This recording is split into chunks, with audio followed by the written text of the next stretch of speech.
Kristus yang hidup di dalam aku. Galatia 2 ayat 20. Namun aku hidup, tetapi bukan lagi aku sendiri yang hidup, melainkan Kristus yang hidup di dalam aku.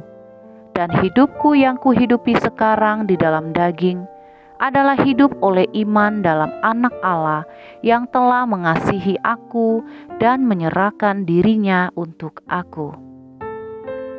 Kehidupan seseorang sebelum atau di luar Tuhan adalah kehidupan yang diperbudak dosa. Dosa menguasai dan menjadi tuan dalam hidupnya. Dan seorang budak hanya bisa bebas apabila ada seseorang yang mau menebusnya. Yesus mati menyerahkan hidupnya untuk menebus dan melepaskan kita dari kuasa dosa dan menjadikan kita miliknya. Inilah alasan Paulus berkata bahwa hidup yang dijalaninya sekarang adalah hidup bagi Kristus. Dia bukan lagi hidup bagi dirinya sendiri, namun Kristuslah yang hidup di dalam Paulus. Kata "tetapi bukan lagi aku sendiri yang hidup" adalah satu kata dalam teks asli Perjanjian Baru, dan kata ini muncul sebanyak 5 kali dalam Perjanjian Baru, yang secara harfiah berarti menyalibkan sendiri dengan.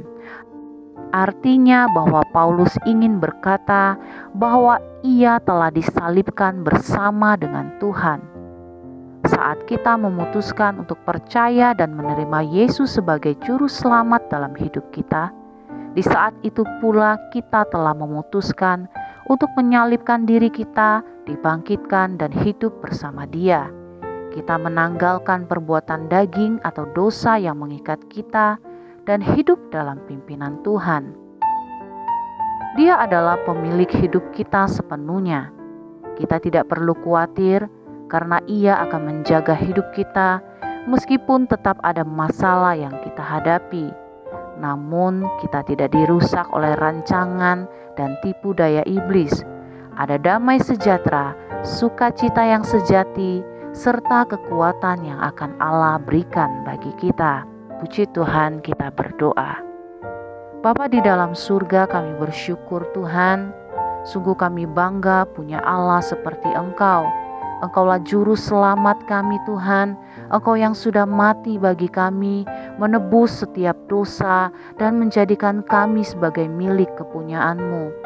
Biarlah Tuhan, hidup kami mau percayakan ke dalam tangan Tuhan. Kami tetap hidup beriman kepada Engkau dan berjalan di dalam kekuatan dan kebenaran firman Tuhan. Ajar kami Tuhan untuk terus ada di dalam rancangan-Mu. Sepanjang hari ini juga Tuhan, kami menyerahkan kehidupan kami. Biarlah Roh Kudus yang memimpin hidup kami, Roh Kudus yang menuntun hidup kami, untuk kami terus hidup di dalam kebenaran dan boleh menyenangkan hati Tuhan. Terima kasih Bapa yang baik, terpujilah nama-Mu Tuhan. Kami sudah berdoa dan mengucap syukur di dalam nama Tuhan Yesus Kristus, Juru Selamat kami yang ajaib. Haleluya. Amin.